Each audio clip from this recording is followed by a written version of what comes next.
Bonjour, on parle du réflexe paralysie par la peur, un réflexe primitif chez les bébés. C'est la partie 1, on parle de l'explication. Alors, je suis Elise Larouche, physiothérapeute en neurodéveloppement pour les bébés. Alors, c'est un réflexe pas facile à intégrer, à expliquer. Fait que je vais tenter le mieux possible de vous le vulgariser. Et moi, d'ailleurs, ça m'a pris plusieurs formations, plusieurs années d'expérience afin de bien le comprendre et l'intégrer et pouvoir le partager maintenant. Alors, pour vous donner une idée, pour le savoir le remarquer dans votre environnement, chez les gens ou chez vous-même, sachez que celui qui a un réflexe paralysé par la peur, on va l'appeler le RPP, ça va être plus simple, alors qui est actif, qui est souvent activé, c'est des gens qui vont vivre de l'anxiété, qui ont peut-être accumulé des dépressions, fatigue chronique, certaines maladies dégénératives ou reliées au système inflammatoire, comme la fibromyalgie, des gens qui ont beaucoup d'allergies, d'intolérance, des gens qui vivent beaucoup avec des défis émotionnels. Chez les bébés, c'est des enfants qui vont venir au monde souvent avec de l'hypervigilance, les grands yeux qui regardent partout, d'allure un petit peu plus figée. Nos fameux bébés aux besoins intenses, les babys, vont souvent avoir ce réflexe-là positif. Et aussi tous les enfants qui ont des problématiques neurologiques majeures. Hein? Quand le fonctionnement ne va pas bien en dedans, puis qu'on ne mature pas bien, ben c'est un réflexe qui va sortir. Parce que c'est un réflexe de survie que tout le monde en a à notre disposition. S'il arrive un stress intense dans notre vie, puis que là, on a besoin de sentir que faut aller chercher de la sécurité, ce réflexe-là va sortir pour démontrer qu'on n'est pas en sécurité. Donc, c'est pas négatif en soi du tout. Par contre, quand il est toujours présent, c'est drainant au niveau de notre énergie, de tous nos systèmes qui se battent avec les hormones de stress. Et aussi, ben, il va s'exprimer beaucoup de façon émotionnelle. Donc, pourquoi que ce réflexe-là est présent chez nos bébés ou que plutôt on a besoin de dealer avec ce réflexe-là puis essayer de le faire maturer? Bien, c'est tout simplement pour avoir des enfants, des bébés qui vivent bien leur développement, qui maturent bien. S'il est trop présent, l'enfant n'est pas bien et ce qu'on va avoir, bien, ça va être des pleurs, ça va être des difficultés à dormir, problèmes de sommeil, du reflux, des enfants qui sont pas bien. C'est pour ça que chez nos petits babys, on les retrouve souvent. Maintenant, pourquoi il est sollicité, ce réflexe-là? Pourquoi il n'est pas juste là en cas de stress ultime et pourquoi il reste chez le bébé puis que ça lui nuit dans son développement? Je vous explique ça. Donc, premièrement, il faut que je vous explique que c'est un réflexe qui n'est pas aussi simple ou facile à observer, comme par exemple, on met le doigt dans la main du bébé, puis le bébé serre le poing. Ou on met le doigt dans la bouche du bébé, puis il se met à suctionner. Hein? Ça, c'est facile à voir. Il faut savoir qu'il y a une dimension, hein? Vous le savez qu'entre êtres humains, on éprouve beaucoup du ressenti, on sent les gens, on peut sentir notre conjoint qui ne se sent pas bien, on va sentir c'est un petit peu ces vibrations-là qui sont en lien avec l'humeur, les émotions. Donc, c'est pas ésotérique, c'est tout à fait normal, on est des êtres sensibles, puis on est en interaction comme ça dans cette dimension-là. Fait que le bébé, c'est la même chose, hein? Il est connecté avec sa maman, il est connecté avec, dans l'environnement avec les autres êtres humains qui vont être avec lui. Fait que si on est dans un cours de bébé, un bébé peut se mettre à pleurer, on le sait, tous les autres bébés vont se mettre à pleurer.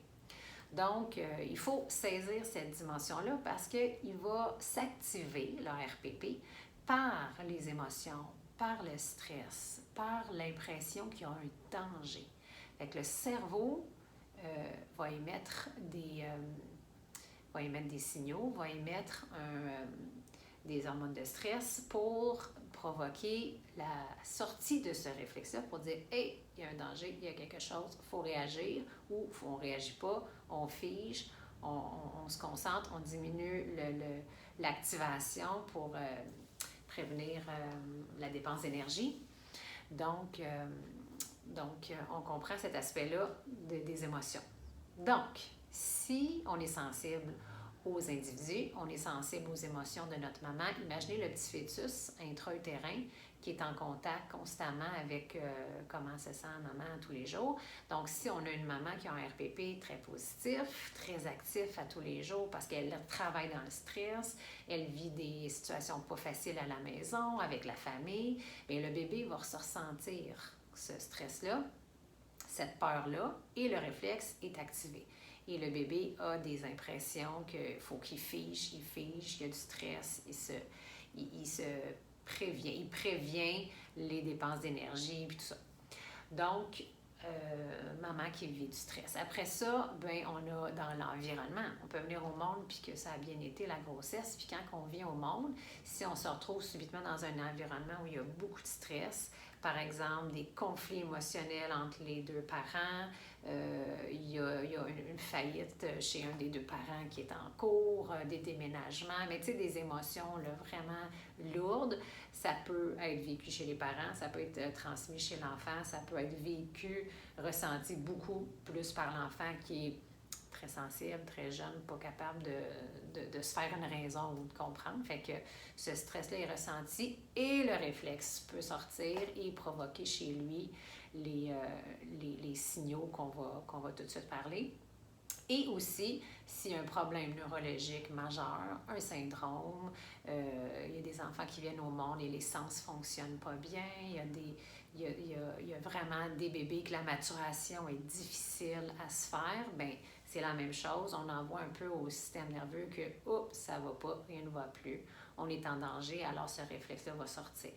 Fait que ce qu'on va retrouver, je reviens avec un petit peu ce que je disais, donc des bébés qui sont en hypervigilance, qui regardent partout, qui sont en mode panique. On va le voir au niveau du visage, c'est clairement défini, des grands yeux, des expressions souvent figées, la bouche, le visage, les traits.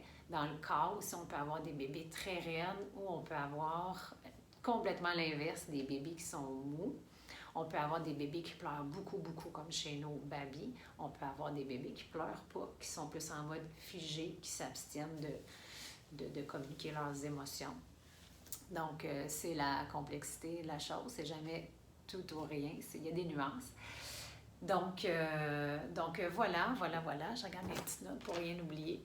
Alors, les gens qui vont avoir de la facilité à observer ça chez les adultes, chez les enfants, ou qui vont bien maîtriser ce que j'ai tenté de vous vulgariser le mieux possible, ça va être des gens qui ont peut-être la capacité de faire davantage de pleine conscience, qui sont bons à faire de l'introspection, puis à sentir les gens, tu sais, à assumer leur sensibilité, puis à être sensible aux gens, puis à reconnaître ça, parce qu'on est tous sensibles, mais de là à la reconnaître, puis l'assumer, c'est différent. Donc, vous allez peut-être saisir cette subtilité-là de cette réflexion. Puis les autres, ça va juste être un petit peu moins disponible, un peu moins facile pour vous de saisir, comme moi, ça l'était au début, mais c'est avec le temps, à force d'observer vos bébés, d'observer les gens, que vous allez voir des signaux de peur apparaître, soit dans le corps, soit dans les expressions, soit dans les paroles.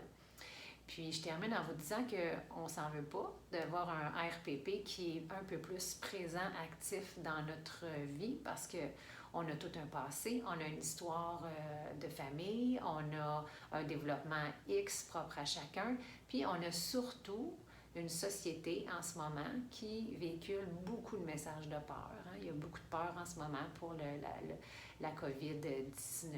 Bien, on sait que ça a amené beaucoup de comportements de peur chez les gens. Fait que c'est normal que notre réflexe, il sent le besoin de se faire sentir. On a aussi beaucoup de polluants, on le sait. Hein, la vie, elle évolue. Donc, les polluants, les irritants, les ondes aussi, on s'en rend pas compte, mais ça a un impact sur nos vibrations à l'intérieur de nous. Je veux pas rentrer dans des choses trop subtiles, mais c'est là, c'est pas négligeable. Donc, c'est tout simplement ça. Alors, on s'accueille, on accepte ça, puis c'est correct. Il y aura des beaux moyens, des méthodes pour vous amener un peu plus loin à comprendre ça, puis à qu'est-ce que je fais avec ça dans la partie 2 de notre réflexe paralysie par la peur. Alors, je vous revois dans la seconde partie. Merci de votre écoute. C'était une longue capsule aujourd'hui. Alors, merci.